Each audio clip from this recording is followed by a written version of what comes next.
Hello and welcome back to my series of videos on power consumption and NAS. This is video 2 in this series where I am looking at just how much power these devices actually use and how that translates into the old money that you're going to be paying to your electricity supplier. Now, if you didn't watch the first video, that was where I was looking at the Synology DS920 with 4TB WD-RED standard class drives, or as I like to call it, the basic bitch scenario. Now, this video is aimed at users who go for more modest spec NASs but really ramp things up in terms of capacity. This is the QNAP TS-464. This is their new prosumer 4-bay NAS. It's an Intel Celeron powered system. It's got 4 gig of memory and it's got a lot of capability. It runs on an external 90-watt PSU, but bear in mind, and we'll get onto that later on, that the PSU does not accurately reflect the full power utilization of this device in every given moment. Now,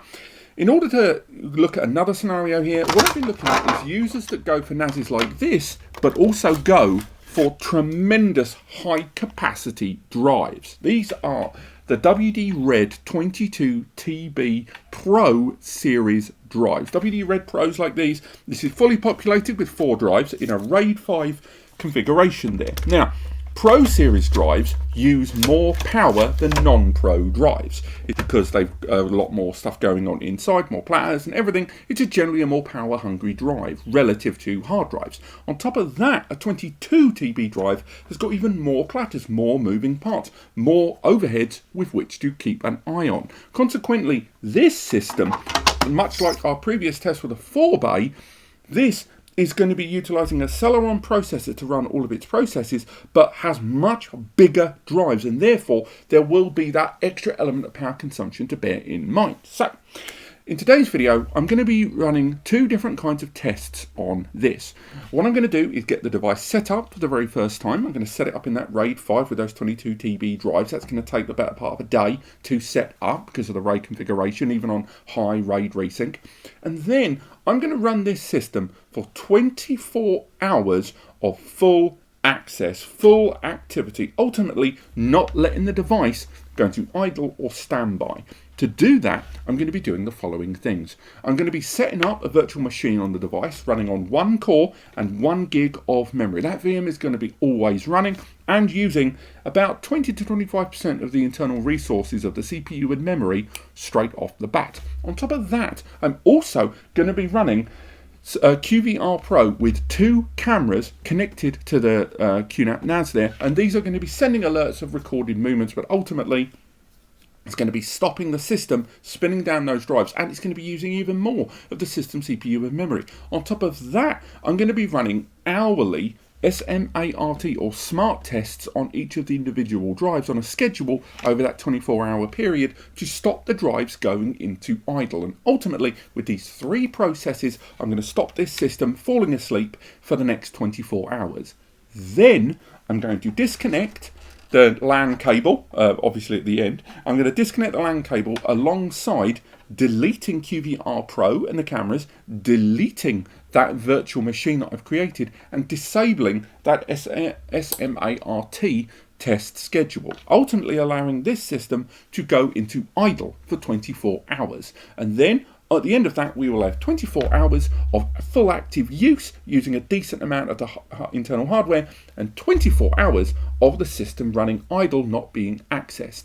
During that time, we will be monitoring just how much power this system is using with a smart monitor. And then by the end of that, we will have the stats on just how much power, kilowatts per hour or standard kilowatts, this system utilized in that period. Then we will take those figures and translate them into how much energy providers charge on average in different regions of the world, just like we did in our other video, and hopefully ascertain just how much a system like this is going to cost you every day, month or year. And that's really it. So what I'm going to do now is get this device plugged in and set up. the first day, as I mentioned, the RAID resync, all that, we're not counting any of that. It will show on the power graph, and I will highlight it. But what we are looking at is the 24 days of active and 24 hours of active and 24 hours of idle. So for me, it's going to be about three and a half days till I record the next segment of this video. But for you, it's going to be a matter of seconds. Let's skip ahead to the results. Okay, so we have completed our testing of the QNAP TS-464 in a RAID 5 environment with 4 22TB WD-Red Pro drives. This is a big old setup. And if there's one thing I want you to take away from today's video more than anything else in this, it's knowing that the real thing that was a power-hungry beast in these tests were the drives. Because we went for bigger, bolder drives, it certainly impacted those results. I mentioned in the introduction that this is part 2 of a series of videos where we look at NAS power consumption, and the reason we looked at this setup is there are users out there that prioritize capacity, and that's the real big thing from today's video when it comes to the power consumption, because those bigger capacity drives with those larger, more industrious components inside being handled by the system ended up in a larger degree of power consumption. And we will be comparing the results, by the way, of this video against the result of the previous video where we looked at a Synology NAS with 4 4TB drives, 2 systems using a lower powered CPU and a lower powered selection of drive to give you some area of compatibility there between them. But to the results. So, as you can see here on screen, I'll bring up the first shot for us there. I had to power everything down. I'm recording this video not in the office. I tried to make sure I'm outside of the loop. We've got loads of other tests running at the moment. But as you can see there on screen, we've got 3 numbers to be concerned with there. 0.3, 1.28 and 0.59. Now, if we zoom out, to give those numbers a little bit of context there, this is, now at 0.73 at the beginning, those numbers represented when we were setting the device up, when the RAID was being configured, and the RAID configuration for this box did take a decent amount of time, as you'd expect from drives of that caliber. The result was that the 0.73 kilowatts there, I'm showing it on the graph because I want to show you power consumption during initialization, setup, and RAID optimization, but these are not being included in our power consumption numbers today. So they're on the chart, but they only represent the setup, which you're only going to have to do the once. Now, the second number there, the 1.28, was 24 hours of access all the way along. Now, to put that access into a little bit of perspective, we had the system set up with at least 2 cameras that we selected over OnViv, and they were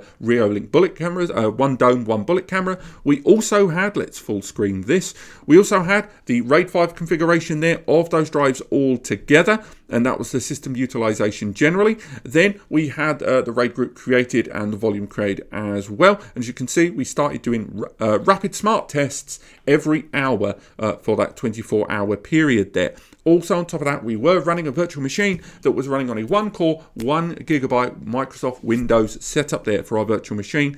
And there is that selection there on the application. So we can go back to those results. Now, I tell you all of that because in the case of idle utilization, that is again where we've disabled the cameras, we've disabled the surveillance software, we've removed the VM, we've disabled all of those smart tests running all the time, and we've disconnected that Ethernet cable there as well. I know I'm being repetitious, but I know a number of users would have skipped the intro to this video and skipped ahead, so I'm forced to repeat myself. That's what the Google Analytics tell me. Now, in order to measure these, we're going to be using tools from sus-it or SUSIT, and it has a range of different energy tariffs for different areas of the world to compare them against. Although I would argue that the support of the UK tariff is a lot more up to date. They are running on the October average 2022 tariff. A number of you in the UK know that energy prices have gone crazy town banana pants recently. Due to a myriad of factors, and the result is that energy has not cost more than it ever has done then right now. Now, alongside that, we are going to be looking at the US. The nearest statistics we've got there in terms of average tariff is February 2022, and again, that is working out at 14.80 cents per kilowatt per hour. So we can go from there. When it comes to Germany, the best we've got is June of last year. And again, you can use this linked in the description to this website. We can enter your your own respective energy tariff if you choose, and that's got their averaged utilization there worked out for June 2021. When it comes to Australia, we're looking at March 2022, and finally, when we're looking at Canada, it is average from 2020. There was not more updated kilowatts per hour statistics there. Yes, I could have gone online and picked an energy provider at random and gone, this is what they charge. But one, I'm not promoting an energy company. Two, you've got your own tariffs that you can enter. This is the best that I could get to get an average figure that I can show you here on screen. Now, the TS-464, if we go into those compatibility settings there, because they do provide their own stats for power consumption over at QNAP for, if not all, then most of their NAS systems. And you can scroll down, and as you can see there while scrolling down to the bottom, this is arriving with a 90 watt PSU and power consumption rated at 21.68 and 40.53. But of course, those are relative to different populated values and time. But the real kicker, as I mentioned earlier, are the drives. These are the WD Red Pros 22TBs, and if we zoom in there, we can see that power consumption, and it's 6.8, 3.4 and 1.2 at read, write, idle and standby respectively. Now, to put that into a little bit of perspective, these are the drives that we used in the previous test, 4TB WD pluses at 4TB. So the power consumption is notably different there. You can see it's already increased notably, and remember, this is just for one drive, and we're running 4 of them in an intense RAID 5 setup with intense operations. So although the 90 watt PSU of the QNAP is obviously there as a maximum potential bandwidth because they're not using all of it, this test, due to the more powerful CPU and the more powerful drives being utilized, results in a higher power consumption there. And again, we will compare at the end of the video a little bit more against test number 1. And again, all of the measurements in today's video have been recorded via these smart plugs here. Very, very affordable, very small. Recommend them. They should be linked in the description. I got a couple of them, nice and cheap and cheerful. We just needed some easy stats. I didn't care too much about the smart home stuff. It's not a plug, they're just quite useful. So, plug, pun, there you go. Hope someone else picked up on that. So, let's go for the range of tests and what they cost. So, if we remove here, we can see that on that first 24-hour high activity period, we utilize 1.28, which is quite a high number. Bear in mind that this is 24 hours of active use that most users don't use. I know a number of you watching this are going, will you stop banging on? I feel it's important for people to understand context that this does not represent the average user. This is a device that's running quite mid to high end operations 24/7 when most users are going to have substantially more idle time than they will active. So don't be too scared by these numbers. So that's obviously a kilowatt unit there, but what we want to utilize, because that's what we've seen, we want to divide that number by 24 for 24 hours there. So we're going to go with 0.533. We're not going to include the infinity there. So what we want to do is include that in our wattage rating. We then want to say this is over 24 hours. And as you can see, we are utilizing quite a decent amount of money. This is almost 50 pence, half a nicker for that 24 hours use in that incredibly high octane environment. Again, not representative of the average user environment there. If we make our way into the US, we can pop those numbers into there, go for it in 24 hours, and you can see it's 18.93 cents utilized there. A little bit more palatable, but still quite high numbers for nearly 20 cents a day to run that NAS at high octane utilization. If we look here now at Germany and euro cent, it's 40 euro cents 84 there. So again, you can forget most of the decimal place. No one pays in point pennies or point cents, but they're included for later on when we look at the larger monthly annual numbers. So next up, we can look at Australia. Pop those in there, and again we are looking at high octane 24-hour utilization. It's really important to remember this is not representative of most users, and that's 30 cents 18 of Australian dollar cents or Australian cents. I'm not sure what you guys use, I apologize. And finally, Canada there, we can pop those numbers in again, switch it to 24 hours there, and again it's 10 cents. And as we saw from our previous testing, either Canada's energy prices have gone nuts in the last few years since this average was taken, or you guys have got it made in energy costs. I don't know if you're using a lot more green renewables, who knows, but well done, you guys in Canada. Top notch. Well done. So those are the figures we've got there for 24 hours of high active use. What about idle? Because again, we still want to use these in idle, but it's worth bearing in mind that this system setup we've got right now, even in idle, because these are bulkier drives that don't go into the lower depths of idle very easily, even with the system not being accessed and the disconnected LAN cable, these drives went into idle but not standby as readily as the WD Red drives there. Now, the result was that power consumption was at 0.59, higher than what we saw from the WD Red 4TBs and their non-enterprise architecture there. So let's take that number that we've got there, 0.59. We're going to do the same bit of math we did there. I mentioned this in the previous video. If you know of a better way to do this math, then do let me know. I am by no means an expert here on power consumption here. I may be doing this utterly wrong, and if I am, do let me know in the comments. But for now, let's move along. We're going to go for, do you know what? We're going to include that whole statistic there, all the way up to the 83 mark. And this is what we're going to feed into our different regional stats there.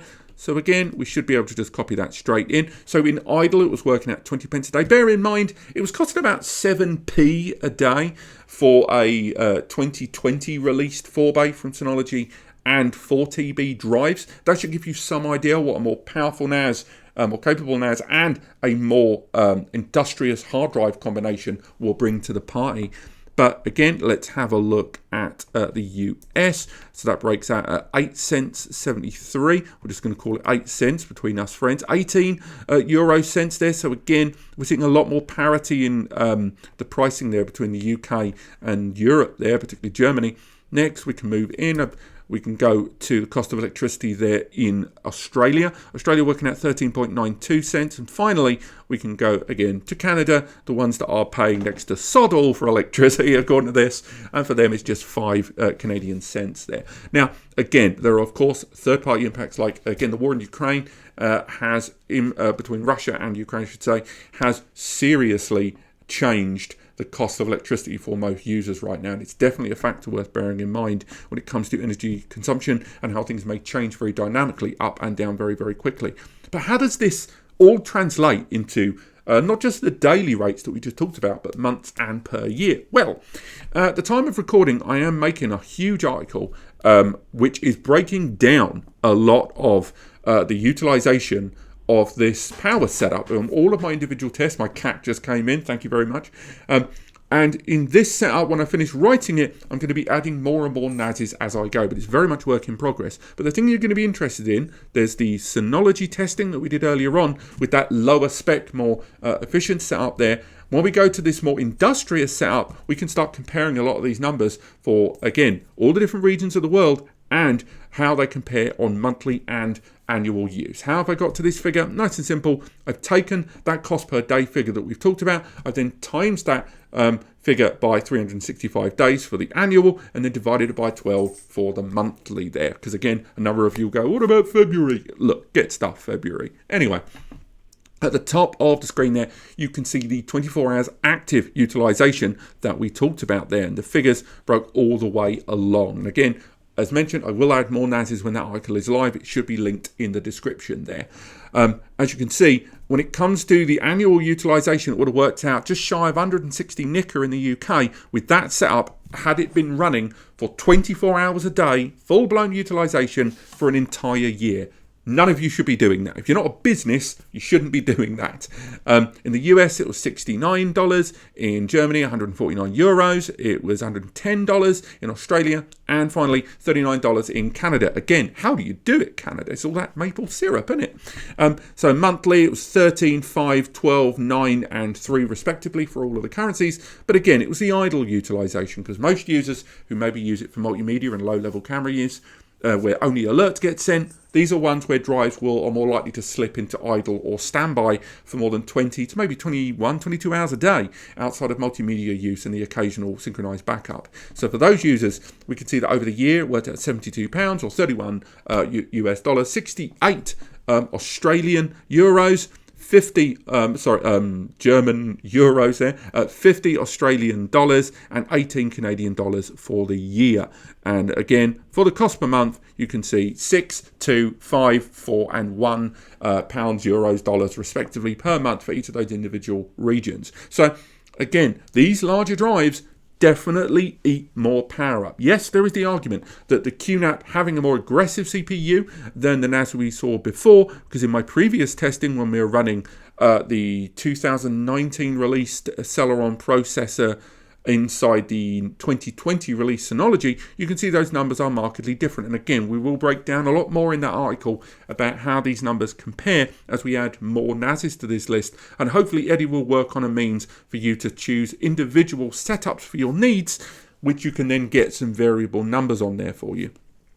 But this has really been it. This has been the QNAP TS-464 combined with those 22TB Red Pro enterprise level drives. This is test 2. Hoping to do a third test very, very soon, as well as hopefully, if you guys can, in a comment, recommend the NASs that you want to see in power test setups. Bear in mind, I'm not going to be able to do them all. If I don't have the hardware to hand, if I don't have the drive configuration to hand, I'm not going to be able to do it. But the more popular and more recurrent requests are the ones I'm going to be able to target and get the hardware to run these tests. And again, if you find there are ways that I've done this test that aren't to your liking, if there are ways that I've done this test that aren't accurate enough for you, please let me know in the comments or message me at robbie@NASCompares how to do it, because again, this has been my caveman approach and I'm sure there are better ways to do it. I look forward to you guys telling me, hopefully in a nice way, how that's done. But other than that, thank you so much for watching. I hope you've enjoyed this video. Click like if you have and subscribe to learn more. Use the free advice section over at NAS Compares, as well as the free community forum